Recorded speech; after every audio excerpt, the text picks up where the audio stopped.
Welcome to the Real News Network. I'm Paul Jay in Washington. Bob McChesney, a well-known scholar and expert on media in America, recently wrote a piece called The Bull Market. Here's a little excerpt from that. The U.S. electoral system is wallowing in a sea of money, idiocy, and corruption. Precisely at the moment, the nation's growing problems demand solutions that work to the benefit of the vast majority of Americans, the 99%, who have no role in the current regime except to be manipulated and exploited. Now joining us to talk about his article is Bob McChesney. Bob is a professor of communications at the University of Illinois at Urbana-Champaign.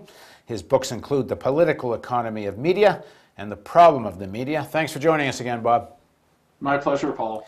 So your piece, to a large extent, is about political advertising, partly as it has been affected by the Supreme Court Citizens United decision, which allows practically unlimited corporate spending on television advertising. And you take up the whole question of advertising, sort of put this in the context of advertising in general. But one thing that kind of falls out of what you're saying in the article is you've got this crazy system whereby the entities that benefit most from this money in politics are the media organizations, the major news organizations that get all this billions of dollars of paid advertising. And then they report in what they're supposed to be their journalism mostly on poll results affected by TV buys, which they're benefiting from. I mean, it's a crazy cycle. Give us your take on this. Well, that's a pretty good summary of what we argue in the piece. You know, most democracies in the world have nothing like the United States in terms of this huge amount of money that gets spent to buy television ads, most of which are attacking the other candidates, not promoting your own candidate. And the reason for that is that it's driven in the United States by commercial broadcasters, the commercial television stations. And really, we're talking about less than a dozen companies that own the vast majority of the stations that participate in selling TV ads.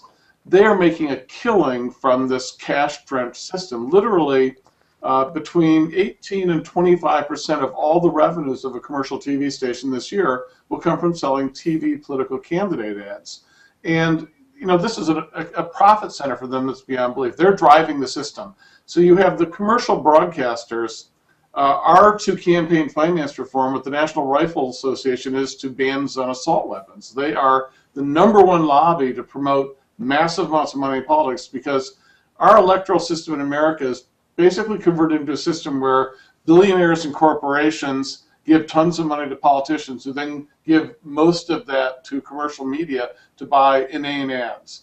And that's really what we have for our system. And the beneficiaries immediately of this are the commercial broadcasters. And we don't hear them declaring conflict of interest when they report, for example, on the Supreme Court decision on Citizens United. No, you don't. And that would be exactly what credible journalism would do, because champagne corks went off in the General Electric or Comcast offices, the Disney offices, the night that decision was made. That was a glorious evening for corporate news media, corporate media in the United States when Citizens United was done. It is, you know, and I think the point that's got to be understood by viewers is that the companies that get these monopoly broadcast licenses to have television stations or radio stations, cable systems, they get these monopoly privileges at no charge from the government in exchange for doing something in the public interest. And every major definition that's ever been given of what the public interest requirements ought to be of commercial broadcasters, #1 on the list is always that they should do outstanding campaign coverage above and beyond what they would do if they were just out to make money. But basically, that's where they put all their emphasis to draw people into public life as voters, as citizens, to understand the candidates and the issues. And what we've seen is just the opposite. In the last 20 years, as the percentage of revenues going to commercial broadcast stations has gone from around 2% 20 years ago on average to 20% on average today, if not more, we've seen the amount of journalism covering campaigns on commercial television plummet. Lots of races get no coverage anymore, and it's not any better really in newspapers. And what coverage there does remain is appalling. I mean, it's like you said, it's like going over polls. It's sort of like reviewing whether an advertising attack ad is successful at manipulating people, not, discussing how inane it is in the first place. Yeah, that's the story. The story is their campaign working or not? Are they rising in the polls or not? Very, very little reporting on is there any substance to the claims. And I mean, it's entirely horse race sports coverage. I think it's fair to say that you could have had the equivalent type of journalism as American cable news coverage of campaigns or broadcast news coverage of campaigns. You could have easily had that sort of journalism in China today, covering elections to the Central Committee. That would probably be, that's not fair to China. But my point simply is that this sort of journalism is compatible with an undemocratic society because it has such little substance involved in it. I mean, part of the issue, too, is you do get some, on some of the cable channels, for example, MSNBC, you'll get on a Rachel Maddow show or some of these other more progressive shows, you'll get some digging into some substantive point that's wrong with, say, a Republican Romney statement. And they'll take it as a thing in itself and dispute it. Frankly, you'll get the same thing on Fox, and sometimes legitimately they'll take up some claim from Obama or the Democrats and legitimately poke some hole in a fact base of it, although I don't think it's equal because I think Fox makes up a lot more stories than anyone else does. But you don't get any broader conversation that, one, we're in a deep economic crisis, that, two, that we could be on the precipice of a decade of recession or even depression, like no real sense of the world. You're absolutely right, Paul. In fact, what you get at its best on MSNBC and Current, and there are some really good shows there, and I think Rachel Maddow is an excellent journalist. Cenk Uygur, I think, does a terrific job. There's some good people out there. But what they do at their best is they simply debunk right-wing nonsense.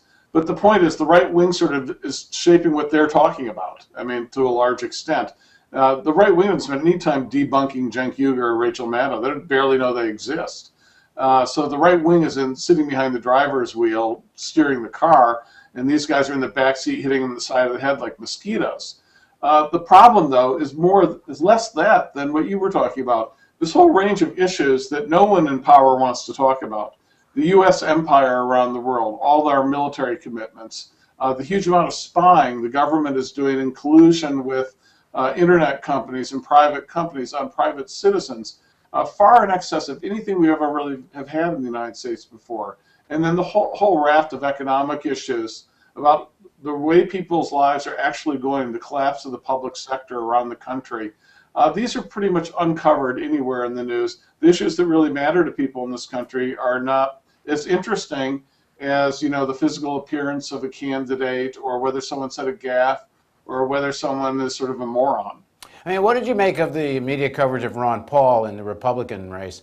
For quite some time, he was coming in second, coming in third in some of the races, but he was so marginalized right from the get-go. And I would think part of that has to do with the logic of the media and of these journalists is, well, we know he doesn't have the money to overcome a Romney, and he doesn't have the money to overcome some of the other leading guys. So even if he's doing fairly well in the polls, we can already predict he can't win because he doesn't have that kind of money, so we'll kind of ignore him. I don't think it was the money in the case of Ron Paul. I think that's a minor factor because both Gingrich and Santorum got treated as serious contenders, and they never really had much money either, certainly compared to Romney. Well, Gingrich had his own billionaire, and so did Santorum. Yeah, that's right. They did have their sugar daddies that showed up. But I think they were purely dependent on one sugar daddy, and their financial situation was pathetic compared to Romney's. They were never really serious candidates. It was sort of a fluke that they got to the point they did because the other so-called serious candidates like Paul Lenti shriveled up and folded, and so did Huntsman. I think the problem Paul faced, more than money, not that money wasn't an element of it, was that on one particular issue, foreign policy, he's completely outside the dominant consensus of the American elite, both Republican and Democrat. And to say basically the United States should not invade other countries, the United States should not occupy other countries, to say that it's understandable that people in the Middle East would be upset at the United States since we've invaded countries there and killed people for no reason. These are things that are not allowed to be said in American political culture by anyone, and I think that really is the reason. If Ron Paul did not have that foreign policy, I think he would have gotten much better coverage. Right. So what's the public policy solution to this? I mean, the way you describe it in your article, and I think most people would agree, the political process in America is rather dismal. What needs to be done?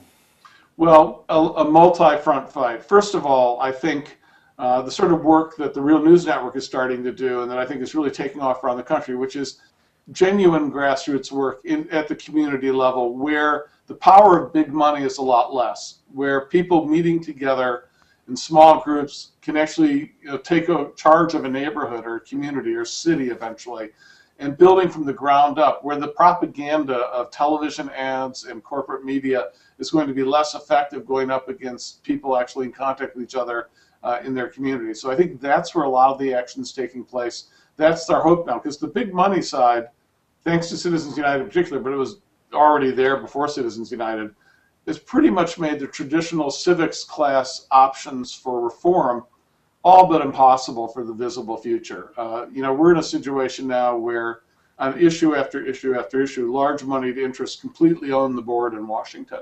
And it's impossible, frankly, to imagine how you can take that away from them if we just play by their rules. We've got to try a whole lot of different other approaches and work on a lot of different fronts. Now, one of the things I believe we have to work on is a constitutional amendment that corporations are not people, money isn't speech, and maybe even have publicly funded elections go that far. But we have to, the court itself, the Supreme Court, has clearly identified itself with the most unbelievable interpretation of the Constitution. And they're all, these Republicans appoint these guys when they're in their 30s. These guys are going to be around forever. So we have to have a constitutional amendment, I think. But that's not enough. It's going to be part of a broader social movement, political movement. Fortunately, we're seeing the beginning of it dramatically in the last year.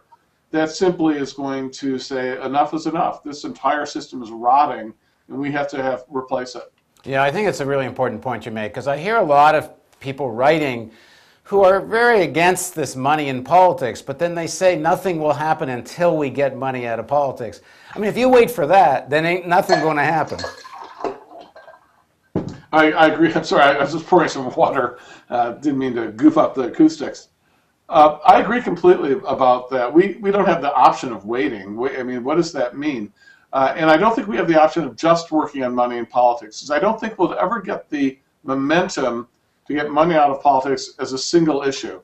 I think like media reform, like tax reform, like labor law reform, these things are going to rise and fall together. And our ability to build coalitions and to get people out and understand the linkages between these issues is going to be the basis of whatever success we might enjoy.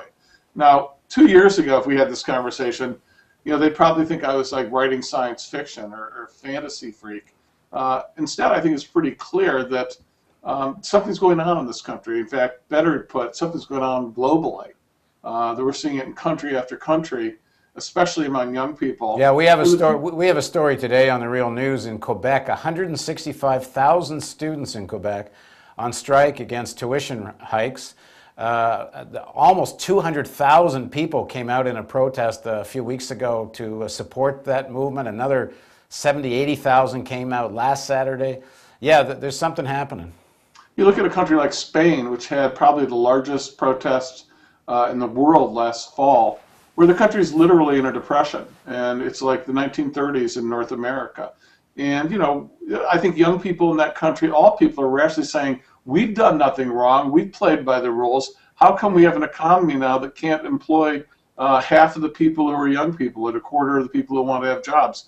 Rather than have the people of our country suffer, let's change our system so we can actually have a credible community and a credible economy. And I think that logic, that the economy is there to serve the people aren't there to be plugged into some crazy economy that doesn't work, is growing everywhere, because it makes perfect sense and it's long overdue. Thanks for joining us, Bob. My great pleasure, Paul. And thank you for joining us on the Real News Network.